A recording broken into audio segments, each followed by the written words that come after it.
हम ब्राह्मणों के बारे में जो अशोभनीय बात उनके मुंह से निकली कि ब्राह्मण ही देश में जाति बाटी बात फैलाता है, तो हम ऐसे मोहन भागवत जी की बातों से समस्त देश की प्रजा की तरफ से या ब्राह्मण समाज की तरफ से निंदा करते हैं। और आज कलेक्टर ऑफिस अहमदाबाद के कलेक्टर ऑफिस में हम लोग आवेदन विज्ञापन देने आए हुए हैं। मोहन भागवत ने जो बोला है वो बिल्कुल ही अनुचित है। वो वैष्णव होते हुए भी उनको ऐसे बयान नहीं देना चाहिए। उनको शायद मालूम होना चाहिए कि इन जातिवादियों की गणना हमारे शास्त्रों में की गई है। उनको अपने शास्त्र उठाकर अध्ययन करना चाहिए एक बार, और उनको देखना चाहिए कि गीता में ही भगवान कृष्ण ने कहा है चतुर्वर्ण्यमयम सृष्टि, 4 वर्णों की रचना प्रभु ने की है, ना कि हम ब्राह्मणों ने की है। हम लोग आगे फिर जो है आगे कार्रवाई करेंगे, हड़ताल करेंगे, भूख हड़ताल करेंगे और सारी जो कोशिश है वो सब जारी किया जाएगा। एक शब्द से उनके पूरे देश में कितना तकलीफ पहुंचा है उसे देखना चाहिए। मैं ब्राह्मण की बात नहीं कर रहा हूँ, उनको ऐसे शब्द बोलना ही नहीं चाहिए, उन पर शोभा ही नहीं देता। आप देख रहे हैं देश लाइव, देश की आवाज। नमस्कार, आदाब, सत श्री अकाल, नमस्ते, हेलो, अस्सलाम वालेकुम। मैं नाज़ी पठान, देश लाइव में आपका स्वागत है। एक तरफ आप देख सकते हैं राज ठाकरे का विवादित बयान आया, जिन्होंने कहा कि भाजपा जो है वो हिंदुओं में डरा डालने की कोशिश कर रही है। दूसरी तरफ आप देख सकते हो मुंबई के अंदर रविवार के दिन, संडे के दिन मोहन भागवत जी का भी एक विवादित बयान है, जिन्होंने अपने बयान में कहा कि ये जो धर्म है, जाति है, ये पंडितों ने बनाई है और पंडितों पे निशाना लेते हुए उनको दिलों को आहत करा है और वो नाराज चल रहे हैं। बात करने की कोशिश करेंगे हमारे साथ हमारे भाई लोगों से। देखिए, देश लाइव टीवी, इससे कोई भी धर्म का चाहे लोग हो, अगर कोई मदद मांगेगा, अगर हमारे से देने लायक अगर हुई तो हम बिल्कुल उनकी बात को उठाएंगे भी, हम उनकी बात को रखेंगे भी, क्योंकि देश लाइव कोई धर्म, कोई भेदभाव नहीं देखता है। वो एक ही चीज़ देखता है, एविडेंस होना चाहिए, प्रूफ होना चाहिए और बात में वजन होना चाहिए, जिससे कि उनकी बात को रखा जाए, जिससे कि उनकी बात का निकाल आ सके। आइए हम बात करते हैं सीधा हमारे भाई लोगों से। सर, क्या नाम है आपका? मेरा नाम है धर्मेश शास्त्री और मैं अहमदाबाद अखंड ब्राह्मण सभा समिति का प्रदेश अध्यक्ष हूँ।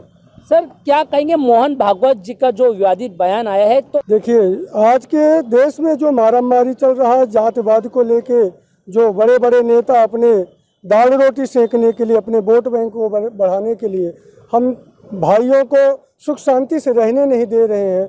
हर जाति को तोड़ फोड़ करके अपनी गंदी राजनीति, अपनी गंदी विचारधारा हमारे देश में फैला करके अशांति का माहौल पैदा कर रहे हैं, जिसमें आज आरएसएस प्रमुख श्रीमान मोहन भागवत जी, जो विप्रकुल में है, उनका जन्म हुआ और आज उनके मुखारबिंद से हम ब्राह्मणों के बारे में जो अशोभनीय बात उनके मुंह से निकली कि ब्राह्मण ही देश में जाति बाटी बात फैलाता है, तो हम ऐसे मोहन भागवत जी की बातों से समस्त देश की प्रजा की तरफ से या ब्राह्मण समाज की तरफ से निंदा करते हैं। और आज कलेक्टर ऑफिस अहमदाबाद के कलेक्टर ऑफिस में हम लोग आवेदन विज्ञापन देने आए हुए हैं। और मैं महामहिम राज्यपाल जी से भी शबनम निवेदन करूंगा को मोहन भागवत जी पे दबान बनाएं और मोहन भागवत जी आकर के भारत देश के समस्त भिन्न भिन्न क्षेत्रों में, देश के हर राज्य में फैले हुए ब्राह्मणों के प्रति जो अशोभनीय व्यवहार किया, अपने विचारधारा को प्रकट किया, वो माफ़ी मांगे। और हम सभी ब्राह्मण समाज, इस भारतवर्ष के ब्राह्मण समाज, मोहन भागवत जी के बयान की घोर निंदा करते हैं। बात करने की कोशिश करेंगे। सर, क्या नाम है आपका? जितेंद्र कुमार अवस्थी। सर, क्या कहेंगे? देख सकते अभी जो मोहन भागवत जी का तो बयान है, इससे पहले जो है राज ठाकरे ने भी कहा था कि जो भाजपा जो है हिंदुओं के अंदर दरार डालने की कोशिश करी जा रही। तो क्या लगता है कैसे जो बयान बाहर आते हैं? आप देख सकते हो, एक तरफ देश को जोड़ने की बात करी जाती है, दूसरे तरफ डायरेक्ट इतने गंभीर आरोप लगाए जाते हैं। क्या कहोगे? देखिए, मैं एक ही चीज़ कहना चाहता हूँ कि हमारा हिंदू राष्ट्र है। हिंदुस्तान एक ऐसा राष्ट्र है जिसमें बहुत सी जातियाँ यहाँ रहती हैं और ये राजनेता लोग जो है अपने अपने कामों के लिए, अपने अपनी राजनीति के लिए ये सब बयान करते हैं और किसी के ऊपर, किसी भी जातिवाद के ऊपर कोई अपलोग लगाने का किसी को हक नहीं है। राज ठाकरे ने जो बोला वो भी अनुचित बोला है और मोहन भागवत ने जो बोला है वो बिल्कुल ही अनुचित है। वो वैष्णव होते हुए भी उनको ऐसे बयान नहीं देना चाहिए। उनको शायद मालूम होना चाहिए कि इन जातवादियों की गणना हमारे शास्त्रों में की गई है। उनको अपने शास्त्र उठाकर अध्ययन करना चाहिए एक बार, और उनको देखना चाहिए कि गीता में ही भगवान कृष्ण ने कहा है चतुर्वर्ण्यम मयम सृष्टि, 4 वर्णों की रचना प्रभु ने की है, ना कि हम ब्राह्मणों ने की है। और इन ऐसे विवादित बयानों को लेकर के जनता के बीच में, ये लोकतंत्र के बीच में ये दरार ना डाले। मैं इनसे यही अपेक्षा रखूंगा कि ये अपने बयान वापस ले और इसके लिए माफ़ी मांगे।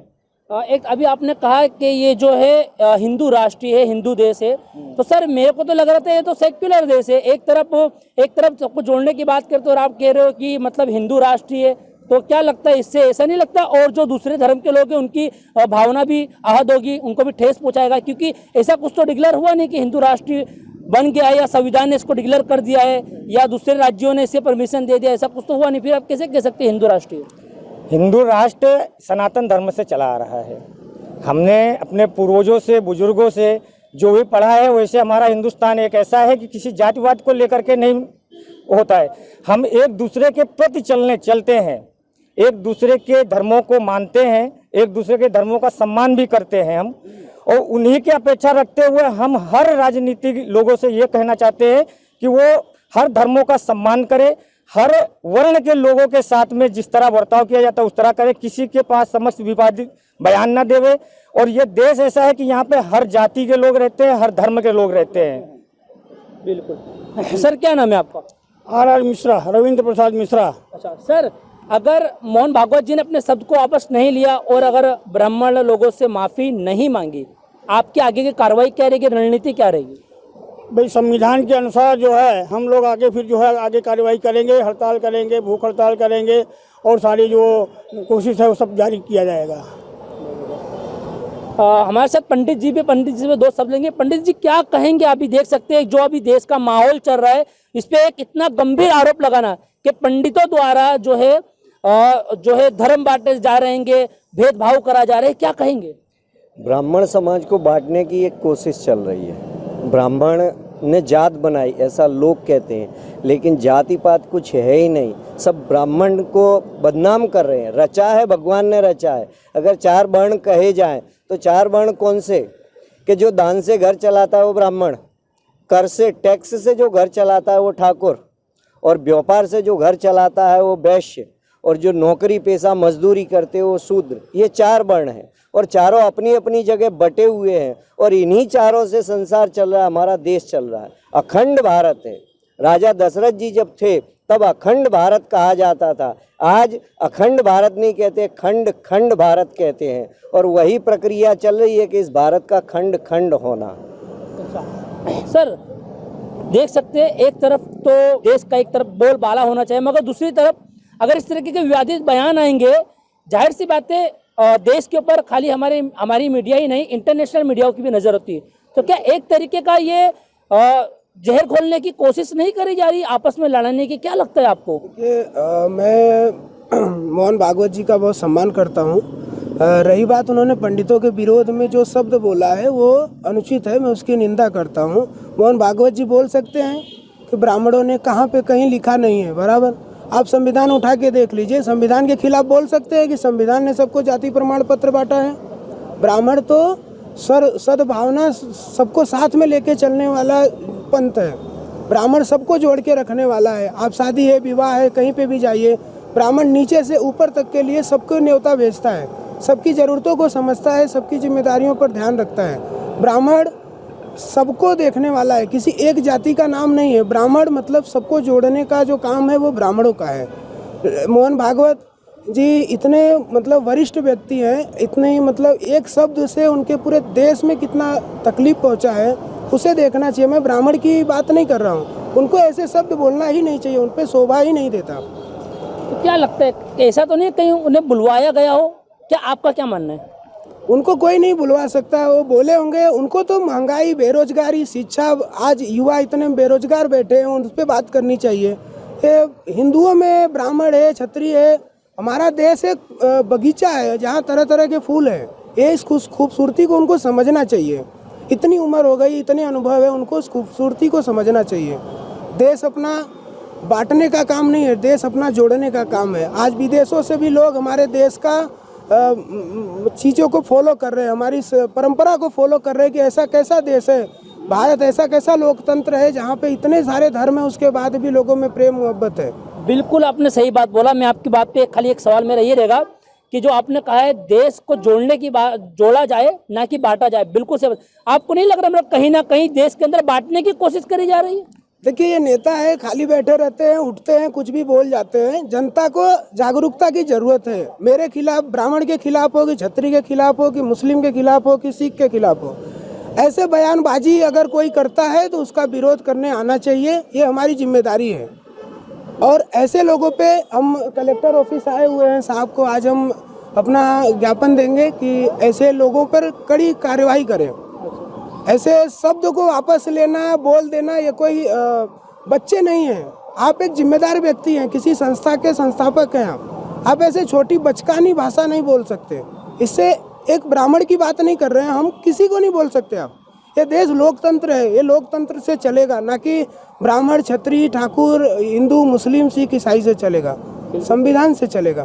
देखिए क्या पूरा मामला था, हमने जो है हमारे देश लाइव के माध्यम से हमने आप तक रखा। कहना सही बात, देखिए मज़हब नहीं सिखाता आपस में बैर रखना, हिंदी है, हम वतन है, हिंदुस्तान हमारा। ये देश बड़ा ही खूबसूरत देश है जिसके अंदर 4 बड़े ही खूबसूरत फूल है, हिंदू, मुस्लिम, सिख, ईसाई की। न जाने इस पर किसकी नज़र लग गई है, मगर हमें यही प्रार्थना भी करना है और हमें संभाल के रखना है ये चारों फूलों को, जिससे कि देश की एक खूबसूरती दिखाई देती है चारों फूल के खिलने से। मैं मोहम्मद नाज़ी पठान, आप देख रहे हैं देश लाइव।